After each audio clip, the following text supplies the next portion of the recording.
Hey everybody, today we are doing the module on a concept called equivalence. I'm Michel Maharbiz. And I'm Vivek Subramanian. Let's get started. You'll recall in the very first module we talked about a cell phone briefly, and so this schematic that you see here is representative of a prototypical cell phone architecture. And one of the things you noticed when we talked about cell phones was we talked about all these different blocks inside a cell phone, and we have blocks like amplifiers and mixers and modulators and numerous other blocks. So one of the things you recognize is that modern electronic systems are pretty complex beasts.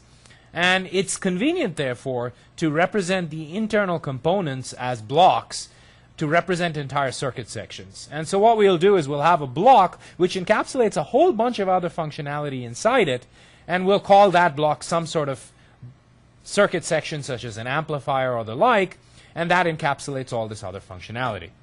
So notice, why are we stressing on this? Pretend you're an engineer at a company making this. Notice that not only are there blocks, for example, I can say that this low noise amp is a block, but they're hierarchy of blocks. So for example, this dashed line might represent some particular part of the RF front end, which is an even bigger piece, and so on for this block in the back end. So the point here is that this is a very complex circuit, and there are a lot of engineers working on it. And if I'm an engineer whose responsibility is to develop the radio frequency low noise amplifier here, perhaps as part of the team of the front end, to develop this, I don't want to have to analyze a very complicated circuit for this other person's filter block. And so the techniques we're going to show you are incredibly useful because they allow you to essentially simplify the parts that you're not directly dealing with in a very straightforward way, as long as they're linear, and it speeds up not only the ability to analyze, but the ability to pass information to other teams and other engineers in a very a synthetic way, in a very synthesized way, I should say. So let's see if it makes sense in a minute. Let's try doing that. Okay, so let's say I'm the engineer working on the radio frequency low noise amplifier. Okay, that's my job. And my friends are working on the pieces before it and the pieces after it.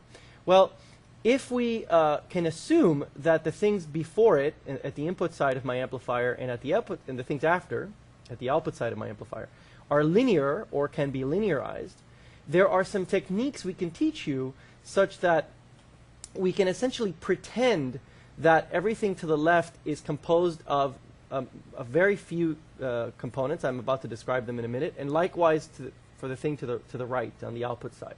Okay, and this is the crux of what we're going to talk about, how we can take a complex circuit and really condense it. Now, I'm just going to point out some things, and Vivek in a minute is going to really do it more justice and detail. But notice that what we're saying is that everything to the left, no matter how complex, no matter how many components it has, okay, if it's linear, will look to this amplifier across these two terminals as simply a source. In this case, I have a voltage source, and some sort of impedance. Impedance is a more broader term than resistance, but for the moment, our impedances will all be resistors for the circuits we've been analyzing so far in this class. So essentially, this will be a resistor, and this will be a voltage source in this case. Okay, those two components together allow me to model what's left of these two input terminals. Why is that? We'll get into that in a minute. Why is it that this works?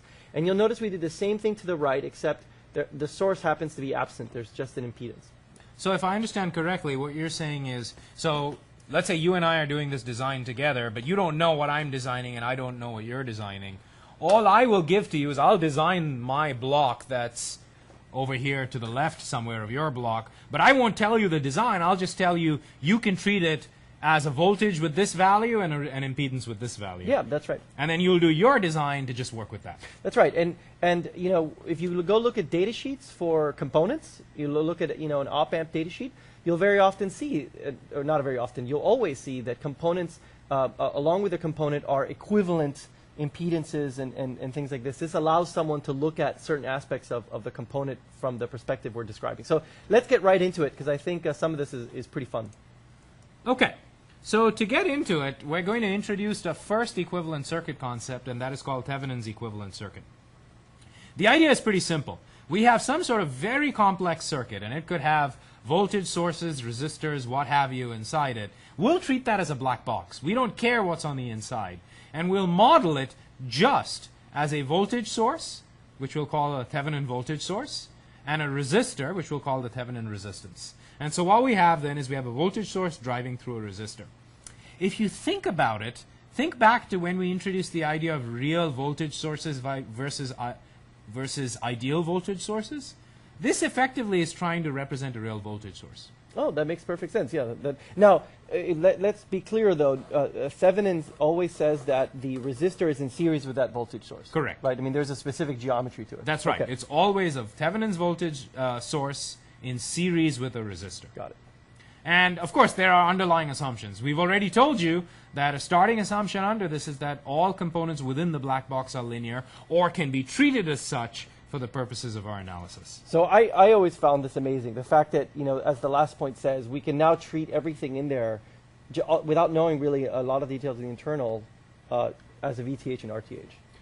I agree. That is sort of a remarkable thing, but it's a remarkable thing because we've simplified our analysis to that point. That's right. And so there are certain assumptions you make, and it's really coming from an assumption of linearity.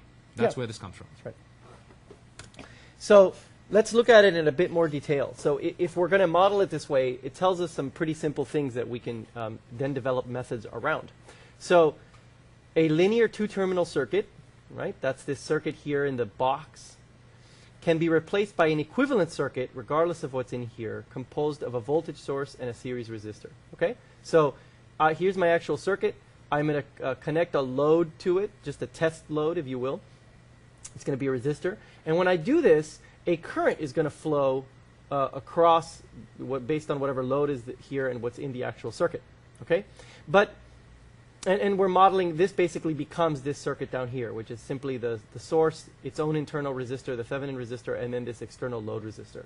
So that immediately allows us to make a couple of observations. The Thevenin voltage in here, how would we arrive at that? Well, notice that if I disconnect the resistor and leave these two terminals as an open circuit, no current can flow through this Thevenin resistor, right? If there's nothing here, this is an open. And so the voltage VTH will show up at these two terminals, right? Because if I do a KVL around here, there's no current drop here, so this is the open circuit voltage. And so we can immediately realize that the voltage across the output when there's no load is identically equal to the Thevenin voltage. Likewise, the Thevenin resistance will be the resistance at the terminals with all the independent circuit sources set to 0. And you'll be able to pick this out in a minute as we go through a method for dealing with this. So I think if I understand you correctly, you're saying that if I have a linear circuit, I can model it as such, namely as a Thevenin voltage and a Thevenin resistance. Mm-hmm. And then now I know how to go about figuring out what that voltage and what that resistance is. Right, it's exactly right. I think you clarified it really nicely. I mean, once we've got it down to these two components, because we've agreed that I can go from A to B, I can just ask questions just about the VTH-RTH circuit and come up to these logical conclusions like what I just said, which is, oh, if there's an open load across it, then VTH must be the open circuit voltage. And I think you can already see, we're going to kind of beat this horse dead over the next few slides, but you can already see that allows us, when given an unknown circuit, the actual circuit in part A, it allows us to do very simple tests to figure out what our VTH would be. Makes sense to me. And by the way, this is the crux of Thevenin's theorem, namely that you can take an arbitrary linear circuit and replace it by a voltage source and resistor in this form. Okay, so let's go ahead and then start proceeding to figure these things out. All right, remember what we want to do. We want to find the Thevenin voltage, and ultimately we'll want to find the Thevenin resistance. Let's start with the Thevenin voltage.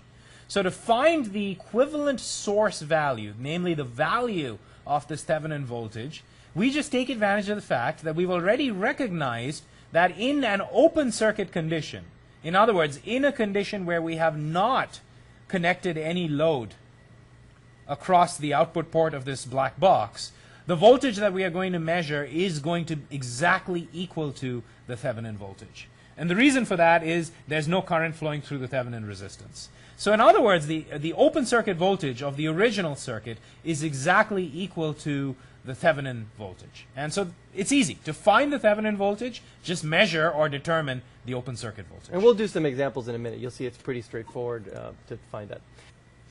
Okay, so let's talk about finding the Thevenin resistance. So again, we've got this black box. We don't know what's in it. And this is the model we're assuming. And we'd like to figure out what the RTH is, this Thevenin resistance that fits the circuits in this black box that would work for our equivalence. So make a simple observation. Let's say I take what's in this black box and I short it. Okay? So I put a short circuit there. All right? Following this model, the current through here, because it's a short, the current must simply be this voltage divided by the resistor, by Ohm's law and KVL. It's very simple. Okay? So equating this short circuit current, equating this to the short circuit current of this original circuit, we can very easily arrive at the resistance, right? Because our Thevenin resistor must be the Thevenin voltage, which we've already solved for when we did our open circuit, divided by the short circuit current we measured out of our black box. So I hope that makes some sense. What we're essentially doing is we're assuming what's in here. We're taking a measurement of our own unknown black box and measuring the short circuit current and realizing that if this holds, if this actually represents that, then the resistance, this Thevenin resistance, is effectively what's giving us the short circuit current, what's setting the short circuit current. And that allows us to simply say that the open circuit voltage measured from this black box divided by the short circuit current measured across the two terminals of the black box give us the Thevenin resistance. So think about what that means. What that basically means is if I'm the designer who's designing this black box and I'm going to hand it off to Michel, who's going to plug it into his next stage that he's designed, I don't need to give him the details of this design. I just measure the open circuit voltage, I measure the short circuit current, I use those to calculate VTH and RTH, and then I specify that to Michel. Makes sense to me. So that's all there is to it. Okay. There is another theorem that actually, when you think about it, will be very analogous to Thevenin's theorem, and that is Norton's theorem. And Norton's theorem basically says that we can do a similar thing to the Thevenin's case, except now we replace the linear circuit by a current source and a parallel resistor. It also seems to me that this would arise from the source transformation we talked about. That's right. This is exactly why I said this should make a lot of sense to you. If we can do a Thevenin's equivalent circuit such as this that gives you a voltage source and a series resistor, we could then easily do a source transformation to get to a current source and a parallel resistor. Oh, that makes perfect sense. And that is, in fact, Norton's theorem. So Norton's theorem basically says we can replace a linear two-terminal circuit by current source and a parallel resistor. You now know from what you learned about source transformation how to calculate those values. In other words, the Norton's current source will be VTH divided by RTH, and the current will be applied across a parallel resistor, and to be the same as per source transformation, R Thevenin will have to be equal to R Norton. Makes sense to me. Okay, so we're now ready to start actually trying to calculate values. So Michel, maybe you can start walking through some techniques to do that. Yeah, let's do some. So we're going to do, there are a number of methods we can use to find equivalent circuits, okay? And three of them we're going to go through today in this slide. And they have different strengths and weaknesses. Method one is, I would say, the most general. And it essentially is something we've kind of gone over already. So let's just summarize it so we've got it down for when you're reviewing for exams and so on. Basically, we take the circuit that we want to develop a Thevenin or Norton equivalent for, and we measure the open circuit voltage across the terminals. And to be clear, we're saying measure, but if you're given a schematic, you can analyze it to find the open circuit. That's right. That's exactly right. I mean, as you'll see in a minute, what we're really doing is we're telling you when we give you a circuit and we define where these two terminals are, you can solve for this open circuit voltage. You'll see that in a minute. It's pretty straightforward. Once you do that, again, we want to get the short circuit current, right? We've talked about this before. So what we're going to do is whatever two terminals are identified on the circuit as our output terminals, we're going to short them, and we're going to solve for the current running down that branch of the short. And we'll call that ISC. And once we've got that, once we've got VOC and ISC, VOC gives us our Thevenin voltage, and the Thevenin voltage and ISC gives us, as we've discussed before, gives us our Thevenin resistance. Now, this is nice. This method is applicable to any circuit, whether or not it contains dependent sources in here. You'll see that the other methods have some caveats. This one is pretty straightforward.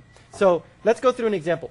All right, so to do an example, let's consider our circuit shown here. And the original circuit is everything to the left of the A and B nodes. Okay, so everything over here is part of the original circuit, and RL represents some load. So what I want to do is I want to find a Thevenin equivalent for this original circuit. Okay, so you know the first step based on our first method is we want to use an open circuit. So instead of having a load resistor here, we have an open circuit. And now what we want to do is we want to calculate the open circuit voltage. So I want to know the voltage between nodes A and B. So how do we do that? Well, let's go ahead and do nodal analysis. So we're going to do a KCL. And remember, if it's an open circuit, there's no current flowing through this 2 ohm resistor. In other words, the voltage across A and B is the voltage at VC referenced relative to our ground point. Okay, so we just want to find our voltage VC. Well, let's do a nodal analysis over here. So the current going through the 6 ohm resistor is VC minus 24 divided by 6. The current going down through the 12 ohm resistor is VC divided by 12. And the current going down the constant current source is 7 amps. So therefore, we have VC minus 24 over 6 plus VC over 12 plus 7 is equal to 0. We can now solve this for VC.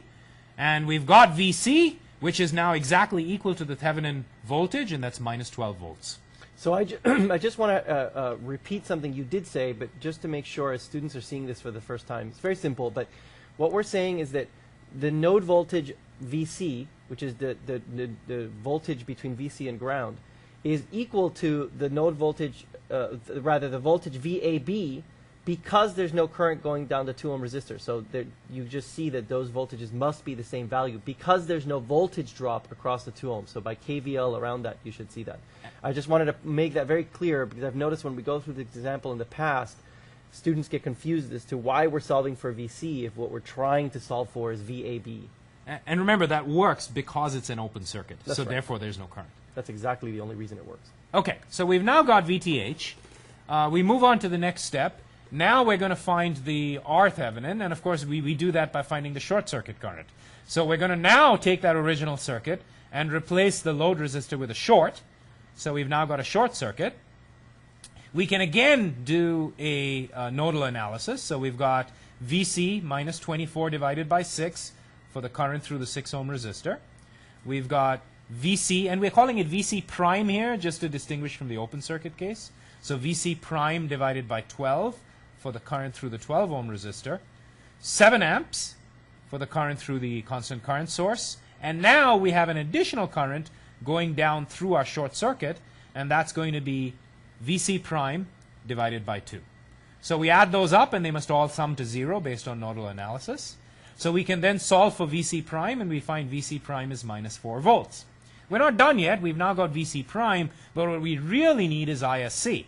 Well, that's fairly straightforward because ISC is just going to be calculated from the voltage across this branch divided by the resistance. So it's just going to be ISC is VC prime divided by 2 ohms. And so that says that the current ISC is minus 2 amps. So we're almost done. Now we have V Thevenin and we have ISC. So then we can find R Thevenin, and R Thevenin is just V Thevenin divided by ISC. So that's minus 12 volts divided by minus 2 amps, so that's 6 ohms. So we're basically done right now. We've got V Thevenin is minus 12 volts, and R Thevenin is 6 ohms. So I wanted to point out 2 different things with respect to solving it, and then a third little comment. So the first one is, notice that even though our independent sources, the original 24 volt voltage source and the 7 amp current source are positive, you get a negative Thevenin voltage. So that's not surprising. There's no relationship that you can look at and say, oh, it's going to come out negative or positive. I just want to point out that that can easily happen. There's nothing wrong with getting a negative Thevenin voltage, even when even though when you looked at the original one, the polarities and the numbers themselves were positive. I just noticed that questions come up with that. And the reason that happens, of course, is it depends on the interaction between this large 7 amp current and this 24 volt source. That's exactly right. And usually you can't just look at it and sort of guess, except for a very simple circuit. Now the other one, though, is that the resistance came out positive. And that means we did our math right, because we would be very suspicious, if not sure of an error, if I got a minus 6 ohms when I was doing this. That's just a little thing to remember. The types of circuits will give you shouldn't generate negative resistance. And then the last, the very simple third comment is, now that you have your Thevenin voltage and your Thevenin resistance, it's a straightforward thing to source transform and get your Norton if you wanted to produce a Norton equivalent circuit. That's right. Okay, so we've now finished our first example. Let's look at another method. Okay, so the second method is a method by which we're going to find an equivalent resistance. And I'm going to walk through it and then at the end give you the caveat. So be ready for a caveat to show up in a minute. Okay, so we're going to start very simply by solving for one or the other, either the open circuit voltage or the short circuit current. So in this respect, it's the same as before. We're going to solve for the open circuit voltage of this circuit by leaving these terminals open, or we might short them and solve for the current. The choice is up to you. It's a question of what you think might be easier given whatever the circuit looks like. Okay? Once we've done that, we write that somewhere. In this case, we've chosen to solve for the open circuit voltage in this cartoon. Now we're going to deactivate all of the independent sources inside the circuit. And we're going to deactivate them in that similar way, the same way we did it with superposition. Okay? So remember, deactivate does not mean erase them out mindlessly. This is the most common source of error. It means replacing voltage sources with short circuits. That means that there's 0 volts across the two nodes the voltage source is touching down that branch. And the current source is replaced with an open circuit. There's no current going down that branch. Okay? And once we do that, once we've removed all of the sources in here, we should be left only with resistors. That's only true if there are no dependent sources. Right? This method does not apply to circuits that contain dependent sources. Okay? So if there are no dependent sources in here, once I deactivate all the independent sources, I'm only going to be left with a bunch of resistors. And now you can use whatever method you like to collapse all of these resistors into an equivalent resistance looking into these two terminals. You can use whatever method and series of parallel series combinations, whatever you like to do this. Okay, so given that, let's do an example. So because you'll be still finding the open circuit voltage or short circuit current the same way, I'm not going to focus on VTH extraction now. Now I'm just going to focus on figuring out RTH. But what you're saying is I've identified terminals A and B in this circuit. I could go ahead and look at the open circuit voltage across them with the short circuit current and write it down. And we've assumed you've done that. That's right. Okay. That's right, because this is the same as the previous method Right. with respect to that. Right. Now, let's do the first test. We told you that this new method only works when there's no dependent sources. And I confirm that there's no dependent sources. We only have independent sources. So I can use this method now. All right. So I'm going to replace the voltage source with a short circuit. And I'm going to replace the current source with an open circuit.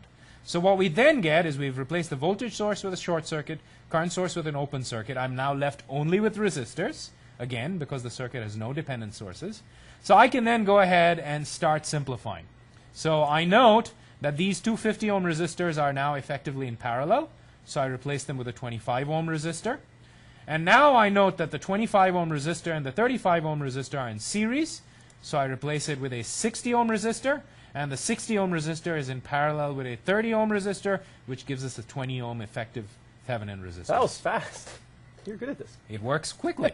So these are simple circuits, so this works. And the key to remembering, to using these techniques is, if you have a case where you have no dependent sources, this moves pretty quickly. So that's why this is a nice technique in those cases. Yeah, it makes sense. Okay. So let's look at a third method. This third method can sometimes be a little tricky, at least intuitively, for students to understand why it works. And we're going to give you some intuitive guidance as to why it works in a minute. But the method itself is actually pretty straightforward. It's often called the external source method. So we're going to take our circuit here, okay?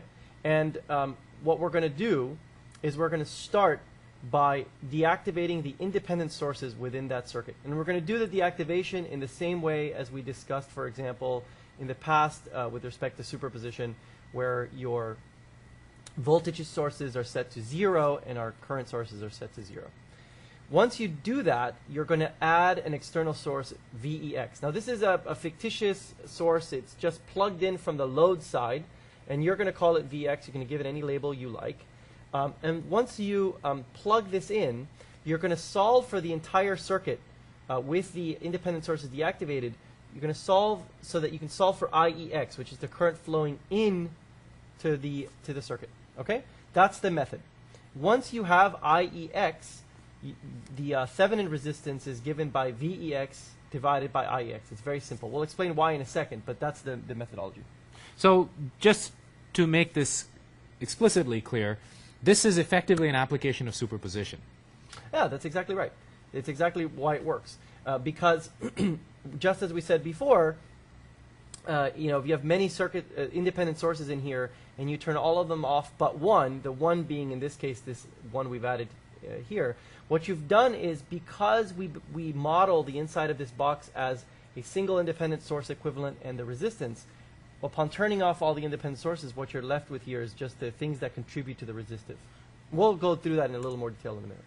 So in effect, what we're doing is we are taking advantage of the fact that this use of an external voltage allows us to figure out what the dependent sources are doing, because they are effectively, since they're linear, they're responding in a superpositionable way to the external source, and then we can figure out, therefore, the effective resistance as a consequence of that. So what that means is this technique can be used on circuits that have dependent sources as well. That's right, just like method 1. That's right. Okay. All right. So now let's go ahead and do an example to apply this third method. So we're going to find VTH and RTH. And let's look at the circuit, and we note it has an independent source and a dependent source. So this is a good candidate for this third method. Specifically, the dependent source is a current-controlled voltage source. And the current IX determines what the voltage will be. Now, just because we haven't done mesh analysis in a while, I'm going to do this one by mesh analysis. Oh, mesh analysis. Why? Well, here, I'll tell you why. We're doing mesh analysis because we're trying to determine current, so it actually makes a lot of sense in this case. All right. Maybe it makes some sense. Okay, so let's go ahead and do some mesh analysis. So I'm going to set up we're going to do the open circuit case because we're finding VTH. So therefore, we have two meshes to deal with, I1 and I2. We're going to set them clockwise. So let's go ahead and do them. Let's do I1 first. We've got minus 68 plus 6 ohms times I1 plus 2 ohms times I1 minus I2 plus 4IX. That's the voltage across this dependent source. Close the loop is equal to 0. For the second loop, we've got minus 4IX plus 2 times I2 minus I1 plus 6 times I2 plus 4 times I2 is equal to 0. Now you'll recognize something about IX. Specifically, you'll recognize that IX is exactly equal to I2 because our loop definition of I2 is the current going through that 6 ohm resistor. So therefore, in these two equations over here, we can substitute I2 wherever we see IX. And then if we solve, we have two simultaneous equations with two unknowns. We solve, we get I1 is equal to 8 amps and I2 is equal to 2 amps. So we're not quite done. We need to find VTH. Now, VTH in the open circuit case is just the voltage across this 4 ohm resistor. So the voltage across that 4 ohm resistor is just I2 times 4. So we get VTH is equal to VAB, the voltage across that 4 ohm resistor, which is 8 volts. So we've now found VTH, and we've done it by mesh analysis. Okay, fine, Vivek. I guess mesh analysis had a useful function. It did. Now, to be clear, we're joking around a little bit because both Michelle and I tend to prefer node analysis, but mesh analysis does have value for these sorts of techniques. Okay, so since I've done a problem with mesh analysis, I'm going to hand off to Michelle and let him show his mesh analysis muscles to find RTH. My mesh chops. Okay, so remember what we've done. We first needed to solve for our VTH. That's done. Now the real crux of this method is a way of figuring out what RTH is. Okay, so here's our circuit again. It's got its 68 volt independent source. There's a dependent source, and the terminals are A and B. Now, what we start by doing is exactly what we mentioned at the beginning of the method. We turn off our independent source. In this case, it's going to be replaced by a short for obvious reasons. And we then add an external voltage source here, VEX. All right? So now we've got a circuit with this artificially imposed voltage source, and we've got 3 loops. So we're going to have 3 equations in our mesh analysis. And what we're really solving for at the end of the day is IEX. That's all we want to know. We're going to have to solve these loops because we want to know what IEX is, and we're going to use mesh analysis. Now remember again, to just really hammer this home, why does this work? Because we're assuming that this whole thing basically reduces to the Thevenin resistor. So by applying this artificial external source, and then measuring what the current is, that voltage divided by that current must equal this RTH simply by Ohm's law. That's really where this all comes from. Okay, so here we go. Let's see how smoothly I can do this. So starting KVL at the bottom left corner for I1 for this loop, and then going around clockwise, 6 times I1, that's the top resistor, plus 2 times I1 minus I2, because I'm going down, plus 4 times IX equals 0. I'm done. Then in the next loop, so starting from the bottom left, minus 4 times IX, plus 2 times I2 minus I1, because I'm going up. Then out to the right, 6 times I2, and then down, 4 times I2 minus I3, and then I'm back to the beginning, equals 0. I've closed the loop. And on the last one, 4 times I3 minus I2, that's this one here, plus, and this is just VEX. This is our artificial one, because we know that's the voltage drop from A to B, so I'm done and I'm back at the beginning. Okay, so those are our 3 equations. Notice there's this extra variable here. Also notice, as Vivek did, that IX is I2, so we can substitute that back in, solve for I1, I2, and I3.